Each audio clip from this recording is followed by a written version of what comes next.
There's been a nationwide crackdown on doctors and labs that court documents claim have defrauded Medicare over unnecessary genetic tests. The scheme has netted more than a dozen defendants in Georgia alone. Nationally, we're talking about $1.7 billion stolen, investigators say, from taxpayers. The Fox 5 team's Dana Fowle sat down with one of those investigators. Interesting story. Yeah, I mean, this is huge, the size of this. And according to the folks on the federal level, many of those 35 defendants are from Georgia. They're doctors, nurses, lab owners, marketers, all taking advantage of the elderly and taxpayers, they tell me. Operation Double Helix is the alarm sounding for these folks in the healthcare industry. They're on to you. Federal agents prepped in the dark for the recent sunrise raid of Clio Laboratories in Lawrenceville. The raid was part of a nationwide takedown of genetic testing schemes that fraudulently bill Medicare.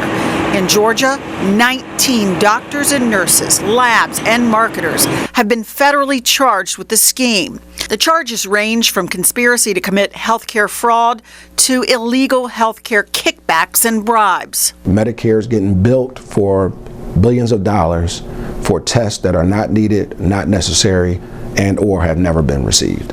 Derrick Jackson from U.S. Health and Human Services Office of the Inspector General told me that nearly every part of the healthcare industry is getting in on offering unneeded DNA tests to the elderly, then billing Medicare for it. You have labs that hire marketers. They go into senior citizen high-rise buildings. They go to county fairs.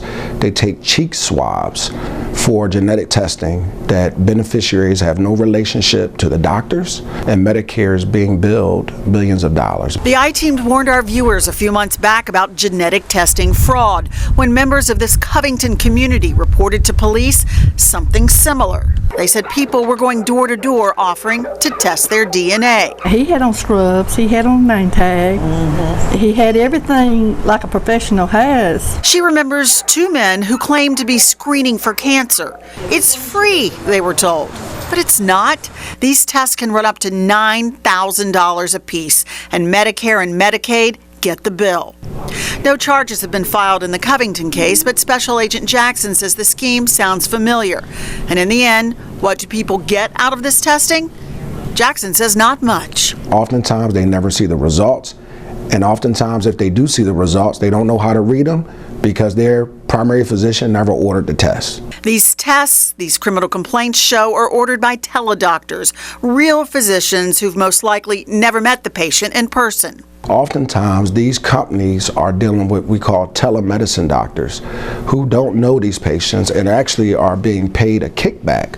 For every signature that they sign, they get a monetary value for that. Is that legal?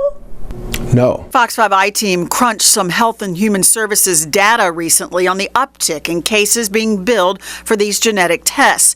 We found in Georgia over the last 2 years a 187% increase in Medicare billing for these sorts of tests. We're supposed to protect our elderly population, and so it's critical that we work these cases and we get bad providers out of the business of defrauding our elderly. And then sometimes they get victimized again, the elderly. They've given their personal information to scammers who does God knows what with it. And if there's a time that their primary doctor says they need a test, well, oftentimes it's been done already by these scammers, and Medicare is not going to pay for another one, even though you never got the results from the first one or even gave permission for it. Yeah, and you hate to see seniors being targeted Absolutely. like this. Why such an uptick? Because Medicare recently started to approve some genetic testing. But know that it's not a test that's needed very often. For younger folks, if you have a history of breast cancer in your family, a certain genetic test might be done to see whether you carry that gene. Or if you already have cancer, the test in some cases can determine what type of treatment your body will respond to.